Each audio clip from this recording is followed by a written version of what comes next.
Yesterday was Record Store Day 2023. I got some records that I'm really excited about. Let's dig in. I'm going to start with the two Record Store Day exclusives that I got yesterday.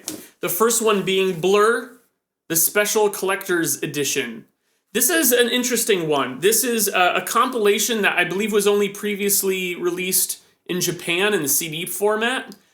This is a B-sides compilation that has a bunch of B-sides from the first 4 or 5 years of the band's existence up through Park Life in '94, I believe. So I'm not actually very familiar with the material on here. The only two songs that I know are Peach and When the Cows Come Home at the end of side B. The reason I know those two songs is because they were featured as bonus tracks at the end of the Modern Life is Rubbish American CD release, along with the single Pop Scene. I grew up with that. I think I probably got it around 98 or something. But the rest of these songs I'm not really familiar with, so I'm excited to dig into this. Kind of feels like listening to a Blur album from the early 90s for the first time. What's neat about this Blur record, too, is it's on translucent blue vinyl. If I pull this out, it's got this lyrics sheet and then this kind of fake ad for like sending in, remember those mail-in, like mail order products you could get from magazines? That's kind of what the whole packaging is meant to model after, and I think that's kind of neat. If I pull this out, you'll see we get this really cool translucent blue vinyl, really sleek looking. The next and actually last Record Store Day exclusive release that I got is Captain Beefheart and the Magic Band. I'm Gonna Do What I Wanna Do, live at my father's place in 1978. This is a live show from the Shiny Beast Bat Chain Puller era, so they're playing a lot of tracks from that, but they also play some from Trout Mask Replica, Clear Spot, Safe as Milk. Pretty cool live set, got a big gatefold sleeve here. I remember downloading this when I first got into Captain Beefheart, like back in college, so, maybe 15 years or so ago. But I haven't really listened to it a ton since then, and I'm becoming a bit of a Captain Beefheart completist, so pretty excited to pick this one up. And that's the last of the Record Store Day exclusive releases that I got, but I still got several other used records that I picked up at the stores I went to. The next one I'm going to highlight here is Interpol's Marauder. I really like this one. Of the last few albums that Interpol's put out, actually probably since Our Love to Admire, I really love those first 3 Interpol records. Since Our Love to Admire, this might be my favorite one. My understanding is that they recorded it somewhat live to tape, so a really analog recording process. And I also really like the artwork on this. I like the way that this glossy image kind of like overlaps the text on the sides and on the bottom. Just a really sharp color scheme. I've always really liked Interpol's design aesthetic. Next on the list is a classic, Criminal Minded by Boogie Down Productions, Scott LaRock and KRS-One. Landmark hip-hop album from the mid to late 80s, 87. This is a 2016 repress. I definitely would have loved to have an original, but that's not something I'm going to hold out for. Probably pretty rare. Really, anytime I see an 80s or 90s hip-hop album like this out there used, I'm going to get it if it's a reasonable price at all, even if it is a repress. So, pretty excited to have this one. Always looking to expand my hip-hop collection, especially when it comes to the classics like this. That's kind of my favorite era. Speaking of classic hip-hop, the next record that I got is Tupac's Me Against the World. And the rest of these I actually got, the rest of everything else in my bag I got at the same record store where they were doing a deal of all used records were 25% off. That's really what I'm looking for when I go out shopping on Record Store Day. I really wish that more stores would do deals on used vinyl.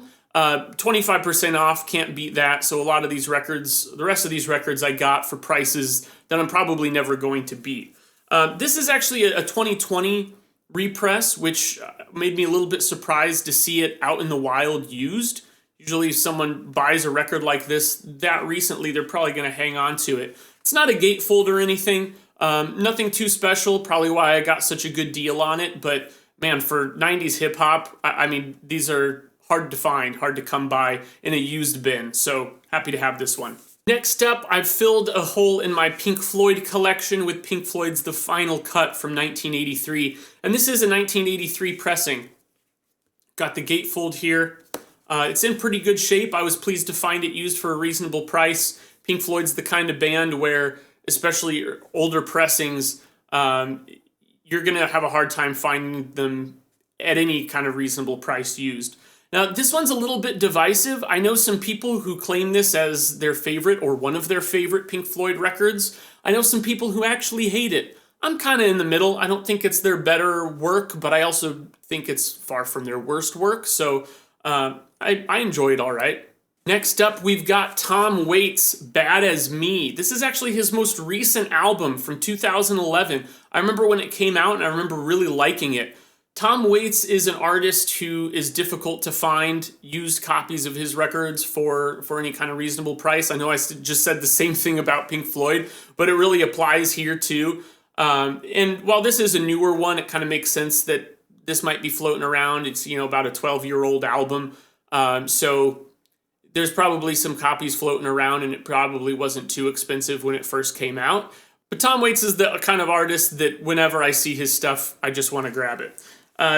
This is pretty neat too because it's got this really nice full color booklet with the lyrics, and this is in really great shape too. So pretty fun to thumb through and take a look at all the artwork in there. Something I really enjoy about some of these releases that have a little bit more to offer than just the music itself. Next up is more Tom Waits, but this time older Tom Waits. This is Foreign Affairs from 1977. And this actually is a 1977 pressing, so I'm pretty pleased to have come across this. This is actually a Tom Waits record that I'm not overly familiar with. To be honest, I'm most familiar with his stuff from a little earlier in the 70s and his stuff from the kind of mid to late 80s. And then, of course, the stuff he was doing in the 2000s, too. But there's a couple holes in my knowledge, and the late 70s, early 80s, and a little bit of the 90s is kind of a gap for me. But I've got some friends who I trust very much who have told me that this is a really good one. So excited to put this on. And also, look at this guy. Look at that. What a stud. Look at that face. This next one's a classic. Bob Dylan, the Freewheelin' Bob Dylan. Now, admittedly, I already have this record. This is my favorite Bob Dylan record, one of my favorite albums of all time. And I've had a copy for probably 10 or 11 years now. And the thing is, it's a little bit scuffed up. And this one, I took a look at it. It's $4 plus the 25% discount, so it was $3. And to me, after taking a look at the disc, it was worth the gamble, and maybe if it was in better condition than the version that I have right now. One thing that's kind of curious about this, though, is I took it out of the packaging to check the quality of the vinyl itself, and I noticed that it's got this original red Columbia label. It's got the 360 sound, but it also says mono in the center. That's a little odd to me. I'd never seen anything like that before. After poking around on Discogs, what I found is that most of the 360 sound labels are referring to albums that are cut in stereo, but this is a mono, so I wasn't sure what was with that. But after looking into it, it looks like there were actually several repressings of this album in 1965.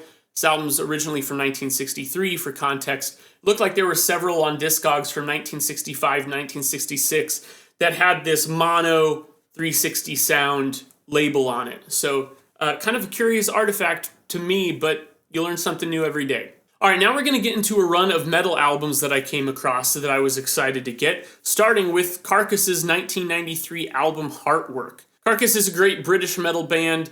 If you haven't listened to them, definitely check them out. This is, in my opinion, one of their best albums, and they're just, it's something that I don't really see out that much, so I was glad to find it. By the way, as a side note, now that we're talking about some metal albums, I'm going to get angry for a moment and just say, record stores, stop putting stickers on the jackets. You should know better than that. Every single one from this place had a sticker on the jacket.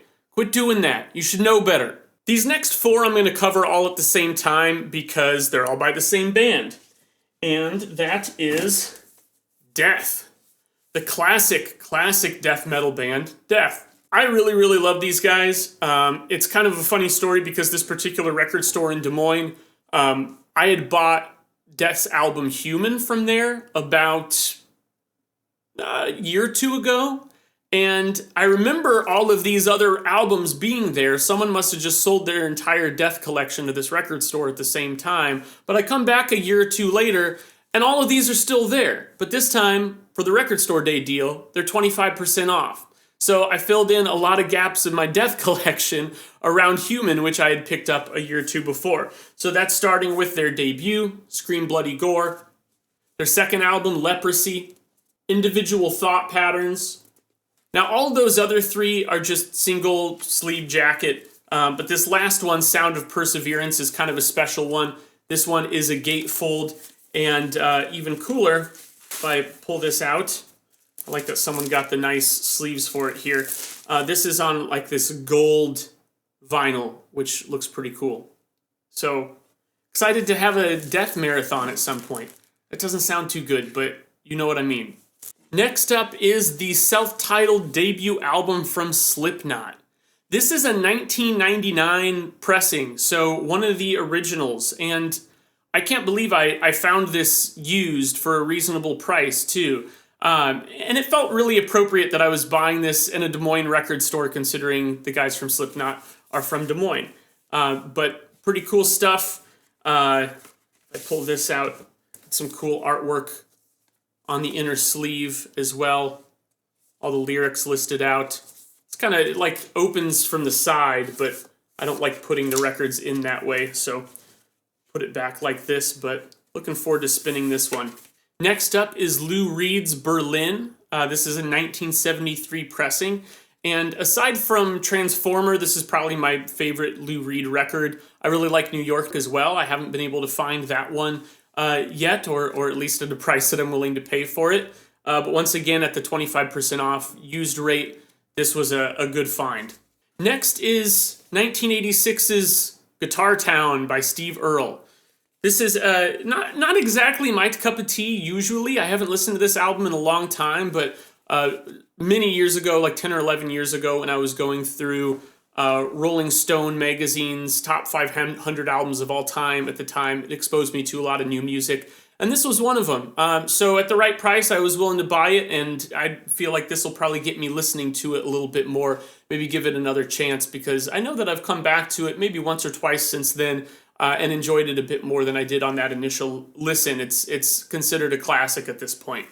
And last in my bag from Record Store Day 2023 is the newest Billie Eilish album, Happier Than Ever. I really like this album. I actually like it better than her debut, When We All Fall Asleep, Where Do We Go? I thought that album was okay, but I just thought that the songs on this album had a lot more to offer. They were much more intriguing to me stylistically, also just in the songwriting itself. But this is one that, considering it just came out a couple years ago, I was only seeing it out there new for like $40. So used at the 25% discount, I think I got this for about half of that. And it's still in good shape, of course, since it's a newer album. I believe that it's colored too, but I don't remember what.